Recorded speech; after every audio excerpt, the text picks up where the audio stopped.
Everybody in crypto talks about ETFs, stablecoins, and CBDCs, but hardly anyone talks about the biggest market of them all, derivatives. And this market is not in the millions, it's not in the trillions, it's in the quadrillions, up to $2 quadrillion. So here's the big question. What happens if even part of that moves on to blockchain?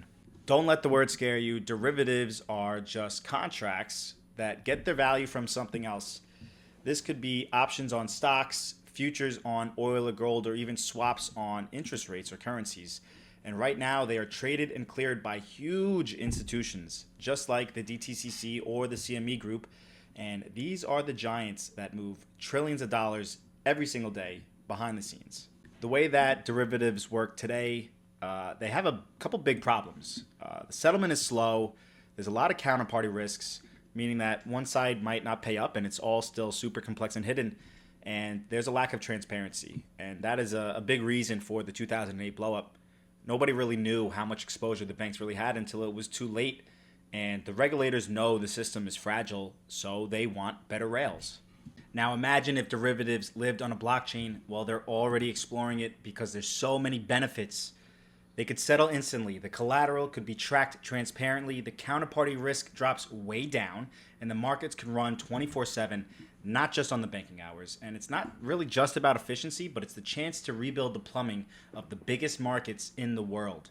So who's actually positioned to handle something this massive? Well, there's a lot of them, but one of them is XDC. They're already proving itself in trade finance tokenization, showing that it can move real-world collateral on-chain. Another one would be Quant. It is built for interoperability middleware, trusted by the central banks and financial institutions to connect different rails. Like it or not, Ripple runs live payments and custody infrastructures with banks. It's designed for high-speed institutional settlement. As well as Hedera, its enterprise-grade governance through its global council makes it a chain that institutions can trust. It's not about one chain winning everything. It's about which ones can meet the institutional standards. Now, I want you to think about this. If just 1% of the 2 quadrillion derivative markets goes on chain, that's 20 trillion. If 5% moves, that's 100 trillion.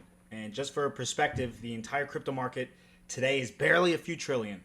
That means that even a small slice of the derivatives tokenized on blockchain could completely reshape crypto as we know it.